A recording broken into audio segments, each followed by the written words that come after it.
Let's turn our Bibles this morning to Isaiah 55, verses 6 to 9.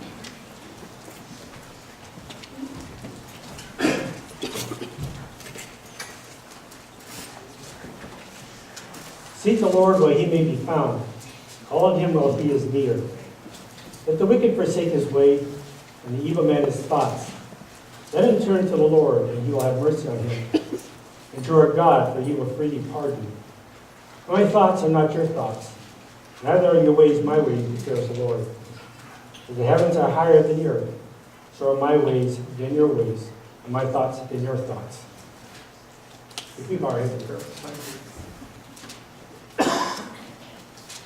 The precious God and Heavenly Father, we thank you and praise you for this beautiful day you've given us, Lord. For the opportunity to come together and worship you. Father, we long today to proclaim your name, Father, and draw people to you. Father, maybe we all walk away from this place this morning, Father, with changed lives. And more of the beauty of Christ shining in us, Father. Lord, as you know, the topic for this last month has been on forgiveness. And Lord, this is one area, Lord, that we need to really focus on. So, Father, I thank you for this opportunity to speak, Lord, to give you the mic, to give you the pulpit, Father. As you put the words in my mouth, they may go forth, Father, with the power of your Spirit. Not only touch the lives of the people in front of me, but, Father, will touch my life as well. Thank you, Father, for this opportunity. And in Jesus' name we pray. Amen. Let me start out by saying this morning we were praying up here, and somebody was praying and said for the strange man. That can either be a compliment, because we are considered by the world as strange people if we are truly living for Christ. It was meant for otherwise, I forgive that person. Because we are talking about forgiveness this month. I have no choice. But I'm going to do it. It's the choice I'm going to make. I forgive you, Ken. Thank you. Anyways, I spent a few months trying to put this message together, and well, I'll tell you, there was all kinds of ideas flowing through my mind. Last night, I'm laying back in bed. I said, Lord, what do you want me to preach? And the message came back. Just tell your story, you know. And I owe you people one thing this morning. That is to love you people, to speak the truth, and to love you people. That is my goal this morning, is to project the message in love and the Spirit of God. I'll do so at the best of my ability. 10 years ago, there was a man that wrote a book called The Bait of Satan. It's a catchy title. And he wrote the book on some of the findings that he found as he traveled throughout North America, speaking at different churches. And one of the main things that he found was very disturbing. That many people in our churches are walking around with holding offenses against one another, which would lead to bitterness, anger, resentment, and a spirit of unforgiveness. And he wrote a book on this issue and how we should deal with it. My topic this morning is one on taking offense. Some of us, how do we take offense against God? And why do we? How does this happen? And how do we deal with it? I think one of the issues is unmet expectations, and I think that comes about when we try to bring God down to our level and create God in our own image. And we often look at things through short-range glasses. We don't see the whole picture. When God doesn't come through the way we want to, it's easy to take a little offense. And we hang on to that long enough, it breeds anger, bitterness, and unforgiveness in our heart towards God. God is not mere man. He does not change. He does not lie, cannot lie. He's a God of love, mercy, compassion, and understanding. He's also a God who's holy, pure, righteous, and just. He's also a God who is greater than his creation. God stands outside of his creation looking in, and yet he's intimately involved in it. And he's still creating today, and today he is picking up broken lives. And he's making something beautiful of it. Some of the questions that we may have when it comes to God is, why does God, one of the big questions that I come up against when I meet people is, why does God heal some people and not others? I don't know. My personal experience is with my son Ben. As you know, he was born with Down syndrome. He calls himself Benjamin K. Kubelka, Elvis Presley. You've probably seen him here a few times, and it's one of his favorite heroes. And we went through a lot of struggles with him when he was first born. He had open heart surgery at 5 months. We came close to losing him twice. The night of his surgery, they lost 2 patients that night, and the parents come out of the ICU. And if you ever heard the cry of a mom whose heart is torn apart by the news of her child. And our son Ben was hanging on just by a thread. We had the elders come up, and we went to the chapel and prayed together. And 2 hours later, my son turned around, and he was on the mend. So the question is, why does God heal some and others? I don't know. God is sovereign. He knows all things. God has an eternal perspective on life. We don't, although we should. God sees the end from the beginning. And is God sovereign in our lives? Do we believe that God is a good God? I think when our relationship is built, when our relationship with God is built on love and trust, then we can weather those storms. But when these storms do come, and I call that the danger zone, that we can often turn it into an attitude of taking up an offense and an attitude of bitterness because we don't understand. Yes, sometimes God allows us to go through these things for His own will and purpose we don't know, we don't understand. But the question is, do we still love Him? Is God sovereign? Are we still going to trust Him? God will not do anything to harm us or cause us pain, but sometimes He allows us to go through certain trials to get us to look up. And sometimes as gold in its purest form is shapeable, you can shape it in any shape you want it. But when you mix it with alloys such as copper and maybe nickel, it becomes hard. You can't shape it anymore. Then you mix it with flux, you put it in a fiery furnace, the gold falls to the bottom, the impurities come to the surface. And that's what it's like with us sometimes. We go through those fiery trials. And we ask God, what's going on here? And I say, see those impurities in your life?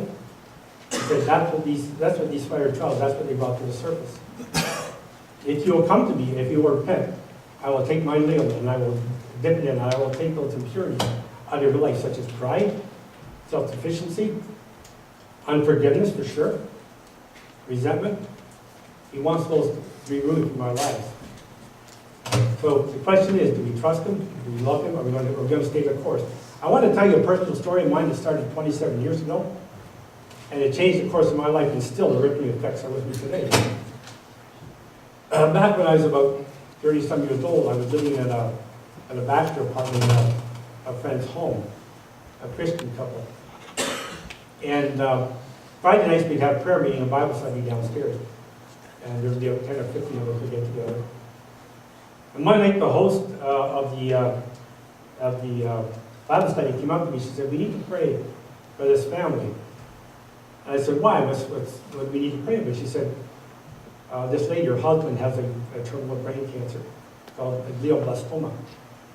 What a lot of people didn't know is my dad at the same moment was passing away from the same condition. And I said, does this family have any idea what they're going to be going through? And she said, yes, the doctor told them. On top of that, my landlord was getting ready to sell his house, so I was going to be looking for a place to live. And this lady said that this young man who was in the first stages of this disease was trying to finish a basement apartment downstairs so that somebody could come in and pay rent and the extra income for his wife who was gone. So I said, well, I'm looking for an apartment. I said, why don't you put me in touch with them? And he did. The landlord did. And I remember we had dinner with this family. They got to know me, I got to know them, and they said, the apartment's yours if you want it. And I said, okay, I'm not ready to move in yet, but what I do, meanwhile, I can come over and help you renovate that apartment, which I did. And during that time that I got to know this gentleman, his name was Bob, we would talk about sports, politics, religion, and I got to know him, and sometimes the other time we'd watch the hockey game together. And I got to know him very well. He was a fine, Christian man. Over the months, more and more I got to know Bob, I realized that he was a man of faith. And as Bob got weaker and weaker, they finally had nursing staff come in to watch over him throughout the day to give his wife a break. I became part of that team because I would go home to Chatham where my father was living and help my family nursed my own father. So understanding the disease the way I knew, and the medications and how to do other things pertaining to his care, I became part of the team in my new place, helping the nurses minister to Bob's medical needs. As Bob got weaker and weaker, one thing I noticed about Bob was his faith seemed to get stronger, not weaker. One day, we had 3 nurses came on board, and one was a big guy, big, tall, stocky man. He was from Ghana. And him and I went down the street one day to get donuts for everybody else, and he said, you know something, Andy? When I walk in that house, I feel the presence of God. Bob's life had become a living testimony of the grace of God, the mercy of God, and also of his attitude of staying faithful no matter what. As Bob got weaker, he began to have more and more seizures, which is part of the course of this disease. I remember watching it with my father. Here I am going through it on both sides. I'm in the middle of doing these things, and began to wonder what's going on here. And as time went on, he was starting to go in and out of the coma. One day he came out of this condition, and he turned to his wife. He said, Lord, I don't know why you're allowing this, but I love you anyways. This is my point in telling this story, is that Bob knew that God wasn't going to heal him. He knew he was going to live to see his kids grow up. He knew he wasn't going to have grandkids, be able to see that. And but his life, Bob's commitment to Christ was based on love and trust. And it's like God was saying to him, do you trust me? I'm a good God. I'm a loving God. I know what I'm doing. I know the plans I have for you, says the Lord. Plans not to harm you, plans to prosper you, plans to give you a hope in the future, Jeremiah 29. And Bob was such a man that he didn't quit on God, even though things weren't going too good. And when Bob passed away about a year later, actually my dad passed away about 6 months before Bob did. The church was packed with people. The balcony downstairs, there was only standing room. And Bob's life was a testimony that people would get up in the pulpit and give Bob's testimony, what Bob meant to them. Some were Christians, some weren't. But because Bob didn't quit, he became a living testimony to many people. One of the nurses there hadn't been to church in years, said, I'm going to go back. The gentleman who was a nurse, the guy from Ghana, he was open to talking about the gospel, and it was wonderful. Was it wonderful to see Bob pass away? No, Bob and I become good friends. I lost a good friend. And someday we'll see each other again. To make a long story short, his wife eventually became my wife about a year later. We got to know each other through this process. When Bob died, I was joining a church in Toronto, and I talked to the elders there about membership. They said, Andy, what's the condition with you and Ella now? I said, we're just friends, there's nothing else. He said, well, she's a widow now. I said, yeah, you're still a guest. Maybe you should move up, just to keep honoring Allah's reputation, mine, and Christ. So I prayed about it, and lo and behold, another neighbor gave me a place to live rent-free. So I moved out about 2 weeks later. But I kept in touch with the kids. The kids were grieving, and I understood that in there too. And eventually, I started taking the kids out, and Ella would come along, and we'd take the kids together. And eventually, our friendship between Ella and I grew into something much deeper. And I remember the kids, we went up to the organ grinder in Toronto one day, and they said, Andy, when are you going to marry Mom? And I said, what are you talking about? I was still kind of debating. I said, my gosh, your mom just lost her husband, you know? And you're taking on someone like me, you know? And I remember getting up, going to the washroom when I walked in, and 2 of them followed me to the washroom. I said, what are you doing here? You know, we want you to propose to Mom. I said, wait a minute, we need to talk to your mom about this too, it's not just me. So over the period of time, our relationship began to grow, and then we began to talk about getting married. And we did. And you talk about God turning my life around, it was just, talk about the changes. Now I'm a father of two kids, 3 stepkids. I have 4 beautiful grandchildren. One's a redhead, curly young fellow. We have umpteen foster kids, you name it. I never thought that in my wildest imagination, getting married at 41, that God would give me all this. And my wife is one of the most beautiful people you want to meet. She didn't come here this morning just because she has arthritis and fibromyalgia. She's in a lot of pain and she couldn't make it, but that's okay. I want to now turn our attention to some of the people in the Bible. I want to go to Joseph. And if there's anybody that would have an occasion to take offense against God, it would be him. God planted a dream in Moses' heart. And of course, as Joseph was talking to his brothers about this dream, and they said, "You mean to tell us we're going to bow down to you someday?" And his brother became very resentful of him. And anyway, they decided to, when they saw him coming out to the field one day, they decided to take him, and their intent was to kill him. But they changed their mind, they put him in a pit. And a caravan came by and they sold him to these drivers.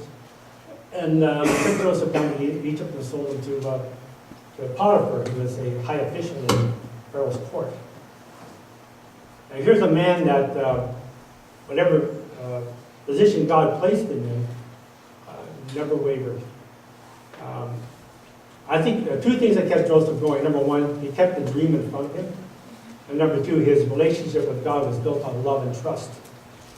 And he also believed that God was sovereign over his life in every detail. So wherever God placed him, Moses did the best he could. And Sean, from being in Potiphar's household, he became a prominent figure and trusted to overseeing Potiphar's affairs. However, as time went on, Potiphar's wife began to take notice of Joseph. You know the story. And how she tried to seduce Joseph. And Joseph ran. He said, "How can I do this and sin against my God?" And right there, you know where Joseph's heart was. And his whole will was to please God, no matter what situation he was in. Later on, he was thrown in, because of that, he was thrown in prison. And I firmly believe that Potiphar probably knew that Joseph was innocent, because he knew his wife. Because if he hadn't been guilty, if he thought he was guilty, I don't think he would have survived. Reminds me of Pilate when he knew Jesus was innocent, but he washed his hands and gave him over to the crowds. But Joseph wound up in prison. And even in prison, he looked for opportunities, and he did his best. And there was two other prisoners in jail with him, and one was the Pharaoh's baker, the other was Pharaoh's cupbearer, and they both had a dream.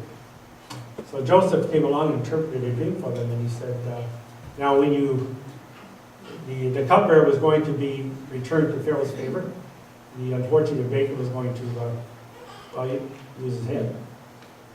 Anyways, so when he told the cupbearer, he says, when you come into Pharaoh's service again, don't forget me. So I think Joseph languished in jail for about another 3 years. Eventually, Joseph had a dream, and the cupbearer reminded him, when I was in prison, there was a man who could interpret dreams. And so he called Joseph, and he came into Pharaoh's presence, and he not only told him a dream, but he also interpreted it for him. As a result of his faithfulness through all those years, God placed him at the right hand of Pharaoh.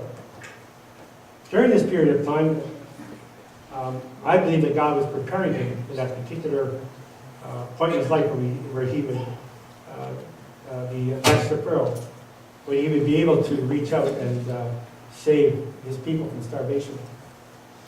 And Joseph never quit. He stayed faithful no matter what. As a result, God rewarded him. Oftentimes when we're serving God, and God has his eye on certain individuals for a special ministry, he puts us through a period of training or sifting. And I remember the story of Peter just before Christ's crucifixion. Christ turned to Peter and said, "Satan has asked to sift you." And Christ was already 2 steps ahead of Satan at that time, because Satan wanted to sift Peter, in order to destroy him. Christ said, but don't worry, Peter, I have prayed for you, that your faith would not fail, and that when you return to me, you will go and encourage your brethren. We know that Peter denied Christ 3 times. But Peter went through that period of time because Christ knew he needed that time in order to come to the end of himself, so that Christ can then use him. And as you know the story that after Peter denied Christ 3 times, he went out and wept bitterly. The difference between Peter and Judas was Peter came back because Peter had a hunger for God, no matter the fact he did fail. But he was truly remorseful for what he had done. But he had a heart for God. And once he was ready, once he passed through that period of testing, which I call the danger zone, he was ready to be used. And then he came back, and Peter became a pillar in the early church. And he turned his failure into ministry and was able to encourage a lot of people. Another one is Paul. When you think about Paul in the dungeon when he's in jail, how many times was he flogged, thrown in prison, shipwrecked? His life, he had to run for his life a few times, being lowered over the wall in a basket in fear of his life. Why was Paul able to go through these things and remain faithful? Because his relationship with God was built on love and trust. And when your relationship with God is built on love and trust, and leaves very little room for an offense to begin to build in your life, and to take over. And how many people have fallen by the wayside because they allowed an offense to take place and bitterness or unforgiveness to take over their hearts. And tradition has it, when Peter was martyred, he was hung upside down on a cross. Peter was willing to lay his life down because he had finally come to the place where Christ was able to use him.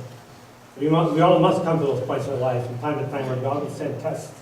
As the children of Israel came up out of Egypt, oftentimes God said, as you went through the wilderness, I tested you to see what was in your hearts. And God does that with us from time to time. And the testing times can be very difficult, and he will test us to let us know, where do you really stand? What's your relationship really built on? Is it built on love and trust? Or like the people that were fed with the fish and loaves, they wanted to take Christ and make him king so that he would feed them all the time. And he said that he knew men's hearts, and he disappeared from amongst their midst. Are we following Christ for something we can get, because it's something we want? But when he disappoints us, we get offended. We either repent and come back, or we walk away. The choice is ours. And that's why the early believers, like Peter and the apostles, were able to stay the course, because the relationship was built on love and trust. They went through times of testing, as we all must. And when those times come, we can expect them, because they're going to come in our lives. And they show us what we're really made of. Do we believe they come from the hand of a loving God? Or do we believe otherwise? And God says, and I will never give you more than you can handle. And everything I do is out of love. And his desire is to put us to the image of his Son and prepare us to go on in ministry. Otherwise, if he let us go ahead of time, we'd probably fall by the wayside, not ready for it. But when we're ready, as Joseph was, and God appointed the right hand over Pharaoh's household. So, what is our relation built on? And times like this will show us, because we don't know. I had a friend one time said that he would never do what Peter did. I said, how do you know? We don't know until the time comes. And when these times come, we know exactly what we're made of. And sometimes it's not pretty, but it's there. And if we're willing to repent and come back, God can use us when we're ready. I think of Abraham. Oftentimes shows up and asks us to do some pretty peculiar things. Abraham, I want you to take your son and go to a place I will show you. I want you to offer him on the altar. And remember, Isaac was the son of the promise. And God's saying, I want you to take your son your only son, your son whom you love, and I want you to offer him to me on a place called Moriah. So Abraham picks up a son, they load up a donkey, away they go. As they come to the place where God wanted Abraham, had asked Abraham to sacrifice his son.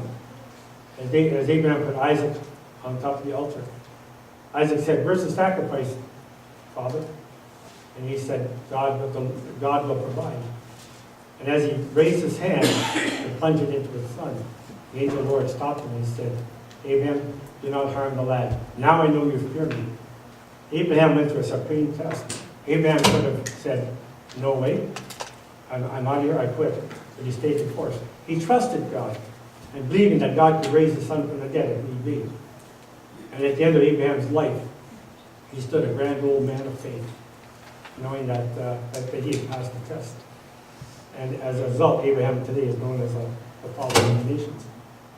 I'm going back to Paul again, and I remember one of the scenes that really impressed me with Paul was the fact that he was in prison. That one thing Paul was certain of, that he's in the dead center of God's will.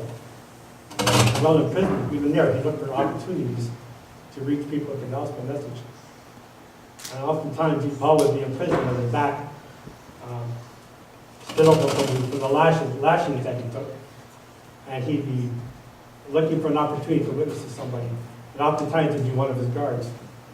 And rumor has it that many in Caesar's household had come to faith because of Paul. And it was that man in the dungeon way below the palace that had been witnessing the guards. They'd go back up and tell the family and friends about it. And Paul made the most of every opportunity no matter what. And oftentimes, who else? There was, oftentimes in our own lives, we ask ourselves, what opportunities do I have to spread the gospel? And it's around us everywhere.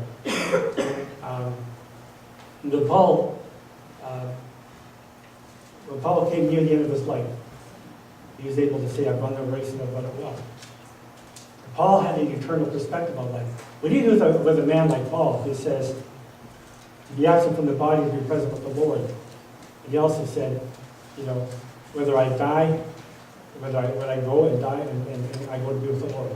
If I live, I can stay here and minister the gospel to those around me. I can mentor and disciple new believers. I can plant new churches, and I can encourage people. But he said, no matter what I live, no matter what I die, he said it was okay with him. He was ready to go. How do you deal with someone like that? Here's a guy whose foundation was Christ, whose foundation was built on love and trust. And Paul threw out all the stops, and he went all the way. And at the end, when he took him to his place of execution, they beheaded him in Rome. He was saying that he could say, "I run the race and I run it well." When I think back to Bob, when he came time for him to pass away, that verse in Psalm where it said, "Yea, though I walk through the valley of the shadow of death, I will fear no evil because you are with me." When Bob walked through the valley of the shadow of death, Christ was with him all the way. Walk with him, he didn't walk alone. I'm getting close to 70. I'll be 70 in about 2 months of my own life. But oftentimes I wonder, I'm in the downside of life when I'm going the other way.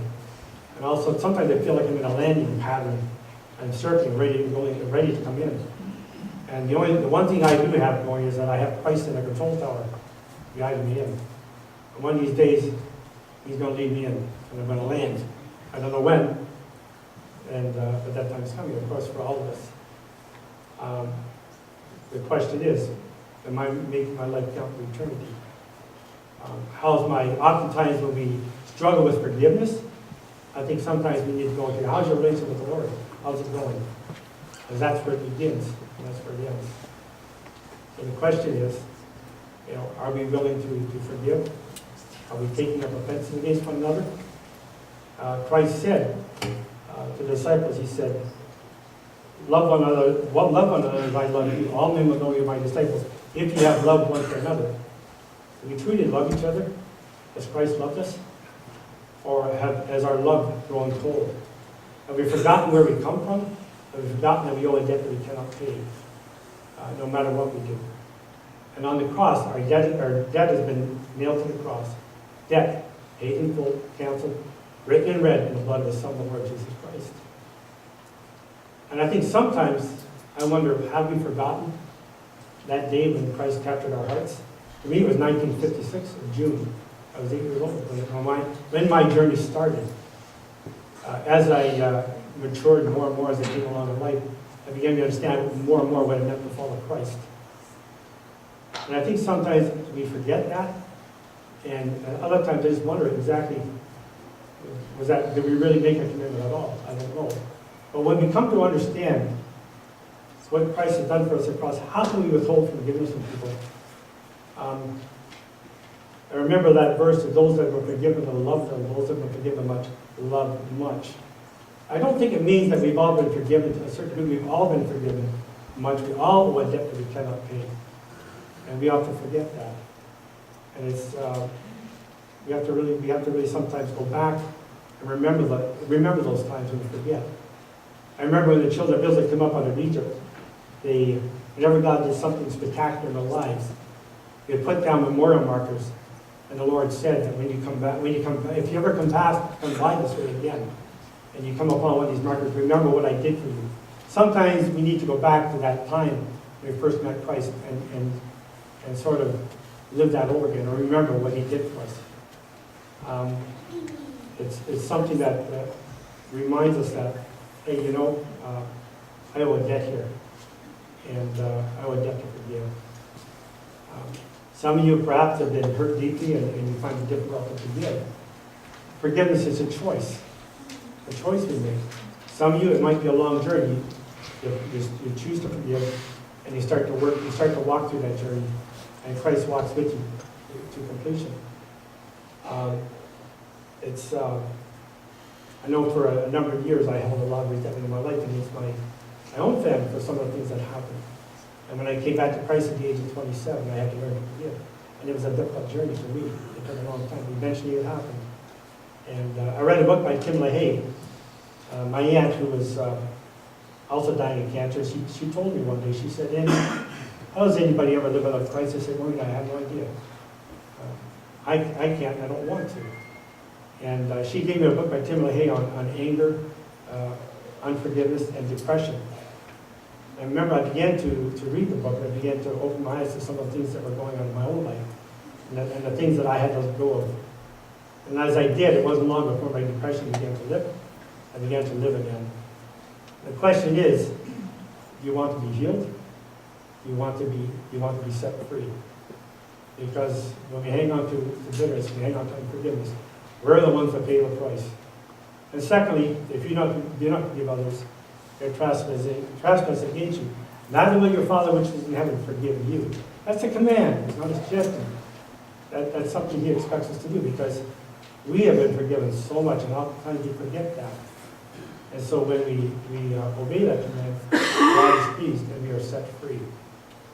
I'm going to end my talk now pretty much, but I just want to say thank you for this opportunity. But if there's anybody here that you're not talking to, make a decision to go to those people and sit down and talk to them, have a meeting with them.